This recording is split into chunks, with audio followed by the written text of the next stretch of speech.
The office was mostly empty when it happened. It always had a different sound after dark, less like a workplace and more like an abandoned airport terminal. The hum of fluorescent lights, the occasional groan of the old HVAC system, the distant clink of a coffee pot that had been left on too long. I'd just finished my 16th hour. My desk was buried under audit reports, shipping logs, and manifests that smelled faintly of warehouse dust. My head throbbed with the low-grade ache that only caffeine and paperwork could produce. The break room light was too bright when I stepped in, stabbing at my eyes. I grabbed a mug from the rack, one of those chipped corporate giveaways with the company logo, the same logo I'd carried like a badge of honor for years, and poured the last of the coffee. It was stale, thin, and tasted faintly metallic, but it was hot, and I needed something to keep me upright for the drive home. That's when I heard it. A voice, low and deliberate, coming from the hallway. The words rolled in a rhythm I hadn't heard in years, but my body recognized before my mind did. Russian. I froze, mug halfway to my lips. The sound came from the small conference room next door, the one with the glass door people usually kept closed. Tonight, it was left ajar, just enough to let the voices bleed into the break room. "Хорошо," a man said. My heart tripped. The guttural KH, the clipped consonants. They pulled me straight back to the Moscow docks in winter, the smell of diesel in the snow. No one here knew I spoke Russian. It was just a detail I'd kept to myself, a private part of a life that had been full of other secrets. I stepped closer to the wall, careful not to let the floorboards creak. It was Victor, my regional director, my boss. I'd know that baritone anywhere, smooth in English, colder in Russian. The other voice was unfamiliar, deeper, carrying a heavier accent from somewhere east of Moscow. They weren't chatting, they were planning. "Он ничего не понимает," Victor said. "He doesn't understand anything." My grip tightened around the mug. There was a short laugh from the other man, then Victor again. "Сделаем его козлом отпущения.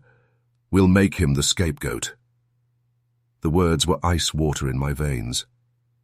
They spoke of the Rotterdam shipment, of adjusting the records so the blame would land squarely on me. My name came up more than once. They discussed how, before the upcoming international audit, I would be quietly pushed out, my career, my reputation, erased with a few keystrokes and the right rumors. I could feel my pulse in my throat. Every instinct from my years overseas screamed at me to get out of sight. They thought I was ignorant, a piece on their chessboard they could move at will. I set the coffee down, soundless, and eased toward the far door that led back to the main hallway. As I passed the glass door, Victor's profile flickered in the corner of my eye. Leaning forward, speaking into a headset, his lips curled in a way I had never seen in the polite smiles of our meetings. I slipped away before either man emerged. The hallway felt too narrow, the air too thin. My shoes were suddenly loud against the tile, so I slowed them, willing myself to breathe normally. In the lobby, the company's emblem hung on the wall in brushed steel, a globe encircled by the firm's name, the same one stamped on every crate and document I'd ever handled. I'd always seen it as a mark of trust, of the order we brought to chaos in international trade. Tonight, it looked like something else entirely. I stood there longer than I should have, staring at it until the polished metal blurred. It felt like I was looking at a mask, knowing now what it hid underneath. I didn't yet know how deep this went, or how many others were in on it, but I knew this much. I was already inside a game they thought I couldn't play, and that made me dangerous. When I first walked through those glass doors 5 years ago, I thought I was stepping into stability. After nearly a decade overseas, mostly in Russia, chasing fraud across ports and cold storage facilities, I wanted something quieter, something rooted. The lobby smelled faintly of polished stone and brewed coffee. Behind the reception desk was the same steel globe emblem, that now feels like a blade in my chest. Back then, it was a beacon, a symbol that I'd finally found a place where my skills meant more than survival. I remember my first meeting with the recruitment panel. They didn't care much about my degree or the fact that I spoke 3 languages. What caught their attention were the scars, not physical, but the kind that come from untangling lies across borders, spotting the one false invoice in 1,000. They saw value in someone who'd navigated the underbelly of shipping lanes without losing his moral compass. The first months felt like building a new life. I worked long hours, the kind that made my 1-bedroom apartment feel more like a storage unit than a home. My suits hung in the same place, my father's old watch sat unwound on the dresser, and a bottle of cologne, a gift from a Russian colleague, gathered dust. I saved them for the days that mattered, thinking there'd be plenty ahead. And there were. At least at first. I earned my reputation quickly. Not by playing politics, but by doing the work no one else wanted to do. I took the calls at 3 a.m., when a shipment was held in customs. I stood on freezing docks with inspectors, waiting for clearance, while the wind tried to tear the clipboard from my hands. It was in those early years that I met Victor. He was new to his role as regional director, ambitious but unsure of the intricacies of our trade. I taught him the rhythms of port schedules, how to read a manifest like it was a confession, when to push customs officials and when to step back. I even covered for him during his first major audit, when his numbers didn't quite add up. I told myself it was loyalty. The funny thing about loyalty is that it's easy to give when you think it's mutual. Looking back, there were moments I should have paid attention to. Subtle things. Quiet off notes in the music of the office. There were certain shipments that always seemed to bypass inspection without explanation. Containers that arrived late but were processed in record time. And Victor's meetings, the closed-door kind that I was never invited to, followed by paperwork that appeared too clean to be real. Once, a warehouse foreman, an old dock worker with more years at sea than I'd been alive, handed me a manifest and muttered, "Some containers aren't meant to be opened, son, not by us." He gave me a look I couldn't quite read. I laughed it off, told myself it was old-timer superstition. Now I hear his words differently. Outside of work, there wasn't much to distract me. I was divorced by then. No kids, no one to come home to except a fridge that held more takeout containers than groceries. My colleagues became my social circle, the bar across the street our second office. The company wasn't just my job. It was my identity. My name was tethered to that steel globe on the wall, as though my worth came from keeping it polished. And Victor, well, I defended him more than once. When whispers floated through the office about his connections in Eastern Europe, I shut them down. When a junior investigator suggested his travel expenses didn't match his reports, I told them to be careful with accusations they couldn't prove. I thought I was protecting a colleague. In reality, I was protecting the man who would one day sharpen the knife for my back. The day after I overheard him in Russian, I sat at my desk with a cup of that same bitter coffee, staring at the screen without seeing it. My loyalty, my years of 4 a.m. calls, the countless nights I'd left the office long after security had, all of it replayed in my mind. But now it felt different. The watch on my dresser, the cologne I'd saved, the suit jackets hanging untouched. They weren't symbols of pride anymore. They were relics of a man who believed in permanence. And permanence, I was starting to realize, doesn't exist in places where betrayal can be planned in a conference room while you stand just a wall away. By the time I left that evening, the lobby lights were dimmed, the steel globe catching the faint glow from the street outside.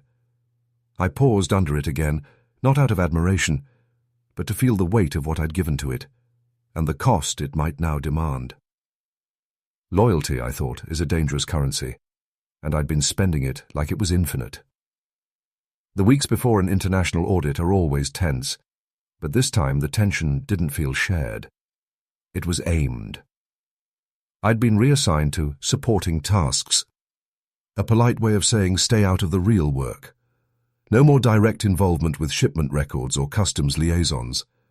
My assignments were the equivalent of sweeping the corners while others painted the walls. Victor had a knack for making demotion feel like delegation.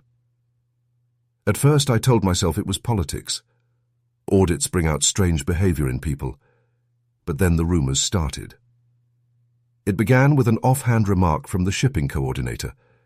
Something about the Rotterdam mess, and how it had Daniel's fingerprints all over it.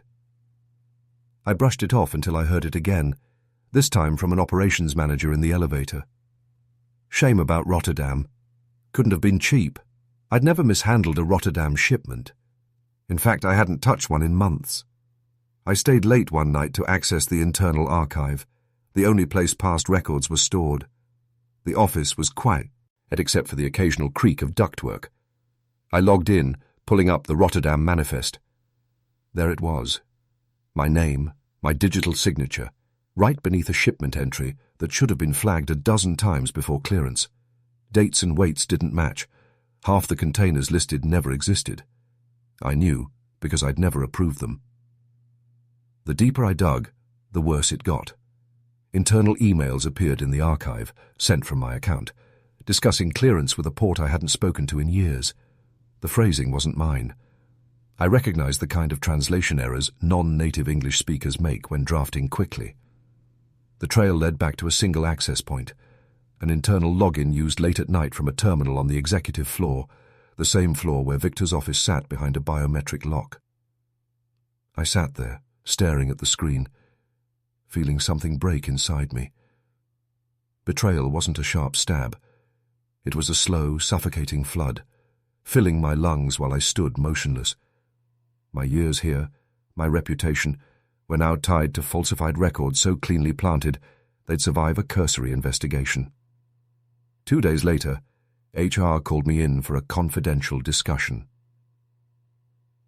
The conference room smelled faintly of lemon cleaner, and the blinds were drawn, letting only thin bars of light cut across the table. The HR director, someone I'd eaten lunch with 100 times, wouldn't meet my eyes. "There are concerns regarding your handling of the Rotterdam shipment," she began, using the flat, rehearsed tone people use when they've already decided the outcome. "Given the pending audit, the board believes it may be best for you to step back, perhaps even resign quietly, to protect your reputation." Protect my reputation, as though walking away without a fight was anything but surrender. I didn't answer immediately. I just watched the shadows from the blinds creep, across the silver pen in her hand, thinking of my father's watch back home. The one I hadn't worn in years because it had stopped ticking. Just like my faith in this place. "I'll think about it," I said finally. My voice was even, but inside, something old and sharp was waking up. That night it rained the way it does in winter. Cold, thin sheets that found every gap in my coat. I walked home instead of driving, the city lights smearing across wet asphalt. My shoes filled with water, but I didn't care. Every step felt like a question. Do I walk away? Do I fight? By the time I reached my apartment, I already knew the answer. On my dresser, the watch lay next to the bottle of cologne I hadn't touched in years. I picked it up, feeling its weight, the silent tick inside. A memory surfaced.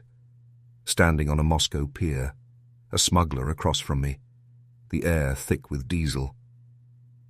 I'd once told myself, never play the game on their move. Make them play yours. I wasn't going to resign. I wasn't going to run. If Victor wanted me framed, I'd let him finish building the stage. But when the curtain went up, it wouldn't be my performance he'd be watching. If you'd walked into the office during those next months, you wouldn't have noticed anything different about me. That was the point. I smiled in meetings, nodded during Victor's updates, took whatever assignments I was given without protest. To anyone watching, I'd accepted my new role, the sidelined senior investigator who'd fallen out of favor. But beneath that calm surface, I was already building my escape route and my counterattack. I started requesting assignments no one wanted, Port visits, late-night warehouse checks, backlogged inventory audits. Keeps me out of the way, I'd say with a self-deprecating shrug. Victor approved them without hesitation. Why wouldn't he? I was removing myself from the core of the audit prep. In truth, every one of those assignments was reconnaissance. The first was the North Docks, a place most managers avoided because of its outdated security systems and the smell of salt and engine grease that never left your clothes. I walked the rows of containers with a clipboard, jotting down numbers that meant little to the dockhands, but everything to me. Back at my apartment, I cross-referenced them against old manifests from my Moscow years. Patterns emerged quickly. Containers labelled as textiles weighing 3 times what they should. Crates of machinery parts, routed through ports notorious for looking the other way. I reached out to old contacts overseas, people who owed me favours from cases long closed. They confirmed my suspicions. The firm's smuggling operation wasn't just a local aberration. It was a network, running sanctioned tech components through Eastern Europe under the guise of legitimate freight. The risk was constant. Every file I touched, every photograph I took of a container ID could expose me if found, so I built layers of protection. Each night, after leaving the docks, I'd head to a dim cafe 3 blocks from my apartment. The owner didn't ask questions. I'd take the same table in the corner, the one under the broken light, and upload my findings to an encrypted drive stored off-site. The cologne bottle on my dresser became part of my ritual. Before heading out on one of these covert nights, I'd dab a little on my wrist, not to impress anyone, but as a reminder of the man I used to be in Moscow. A man who didn't flinch at risk, who could disappear in a crowd while carrying something worth killing for. Sometimes, the smallest acts of kindness kept me moving. A dock worker named Marquez, quiet, wiry, with eyes that didn't miss much, slipped me a manifest one night before the official version was printed. "Better keep this one," he muttered. The differences between his copy and the sanitized one in the system were damning. Another time, a junior accountant barely out of school leaned over my desk and whispered, "Some invoices never hit the books. You didn't hear it from me." She slid a scrap of paper toward me with 3 company names scrawled in blue ink. All shells, all linked to ports in the Baltics. I never forgot those gestures. In a place where silence was currency, they'd risked speaking.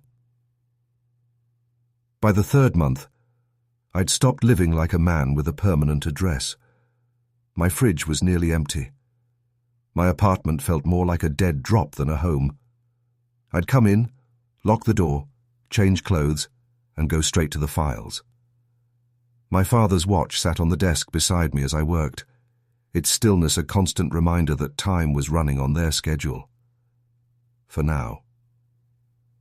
The paranoia wasn't without cause. I caught Victor watching me more than once. Not directly, but the way a man checks the rearview mirror when he's sure he's being followed.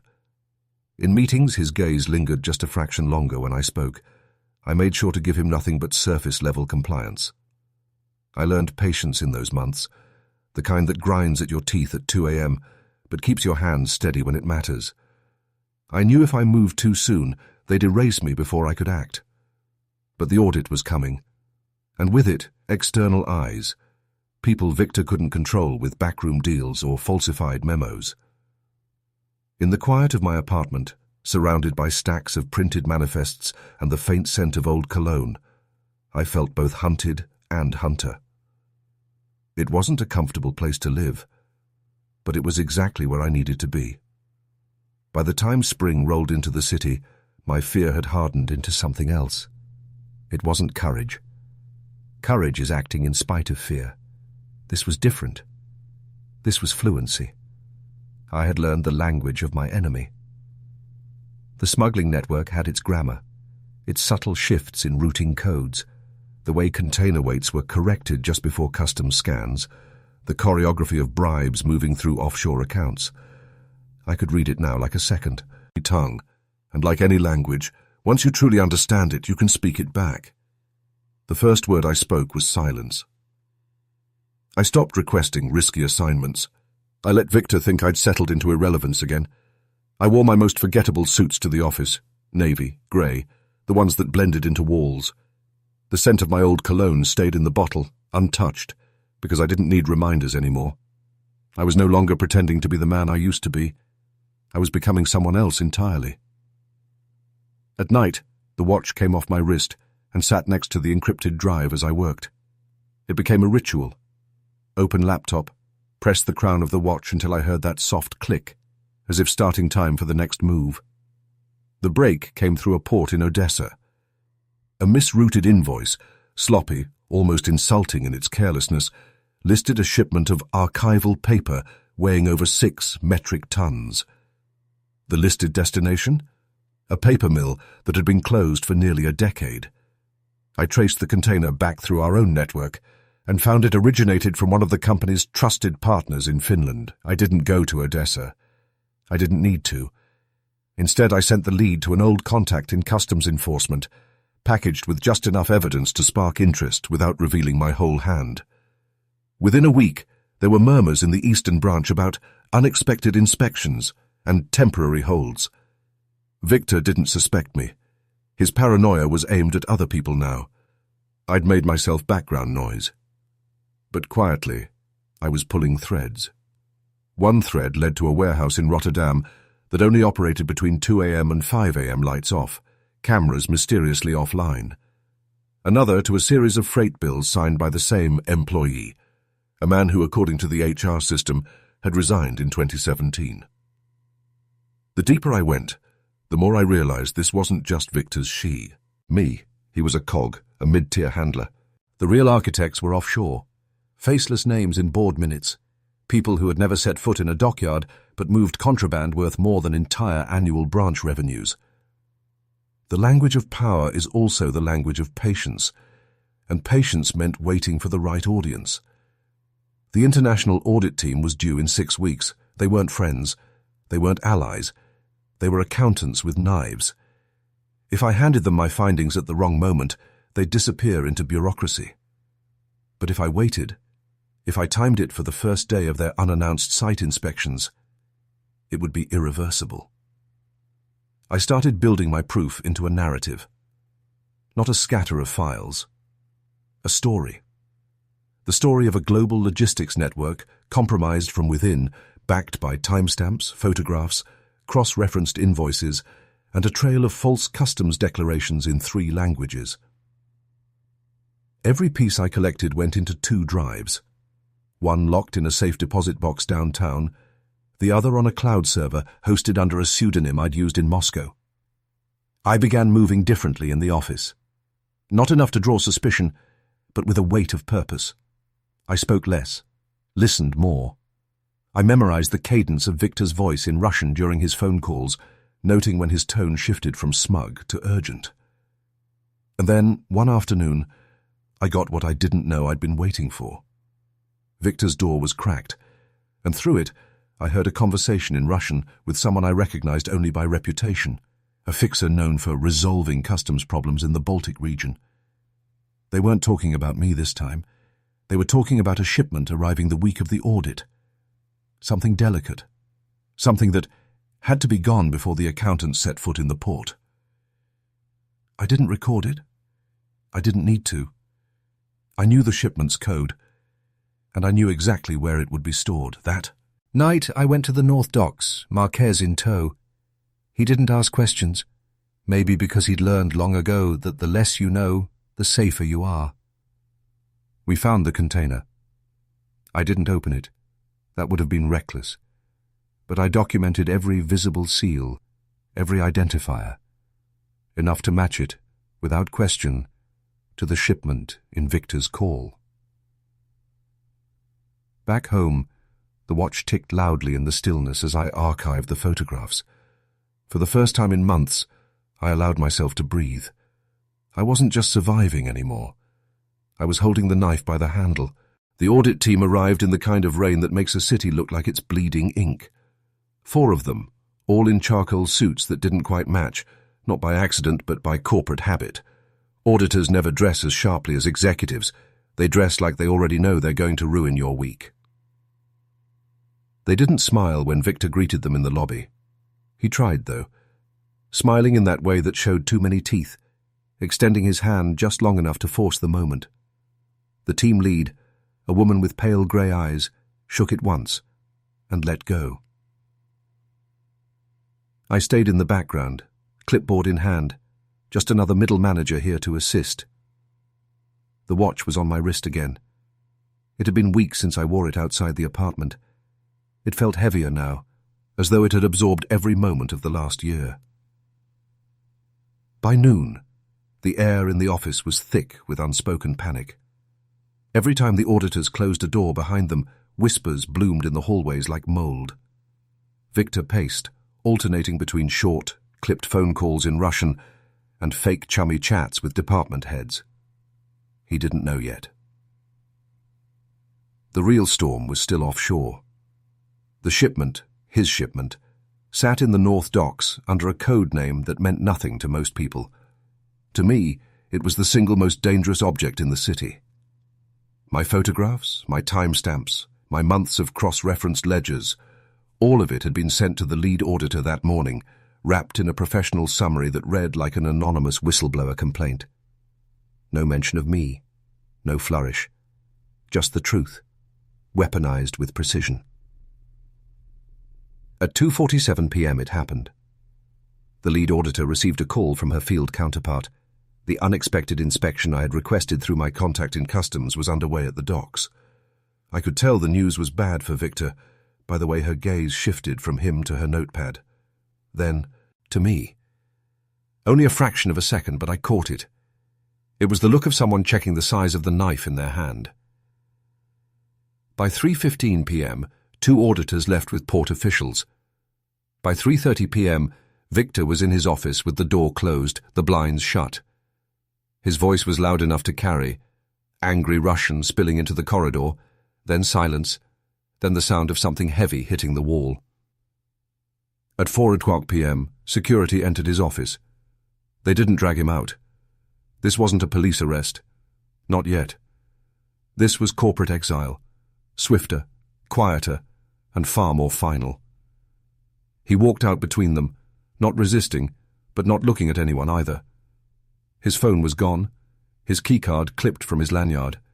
His suit, once pressed to perfection, was creased at the waist. He didn't see me in the hallway. Or maybe he did, and decided I wasn't worth the energy. Either way, his exit was silent. The kind of silence you can still hear years later. The next week unfolded like a dismantled stage set. Shipping routes were frozen. Contracts were reviewed. Emails flew like locusts. The network Victor had been part of was unraveling under the combined pull of the auditors and the authorities. But the moment that stayed with me wasn't in the boardroom or at the docks. It was the night after his removal. I sat in my apartment, the encrypted drive on the table, the watch in front of me. I pressed the crown and listened for the click, the same ritual that had marked every step of this quiet war. For the first time, I let the watch keep ticking. I didn't stop it. I didn't need to anymore. Weeks later, the lead auditor called me. Not to thank me. Auditors don't thank. They confirm. She told me the network's upper tiers were already under investigation in multiple countries, that the Odessa lead had connected to cases in the Baltic, that there would be trials. She didn't ask why I'd done it. I think she already knew. On my last day with the company, yes, I resigned. I walked through the empty QC floor. My desk was bare, except for one thing, a single piece of archival paper. I'd kept it as a reminder from that Odessa invoice. The paper was thick, smooth, perfect for printing a confession no one would ever sign. I slid it into the top drawer, closed it, and left the key in the lock. The elevator ride down felt longer than usual. Not heavier, not lighter, just final. Outside, the rain had stopped. The streets smelled of wet asphalt and cold air. I slipped the watch into my coat pocket, not on my wrist. It had done its job, and so had I.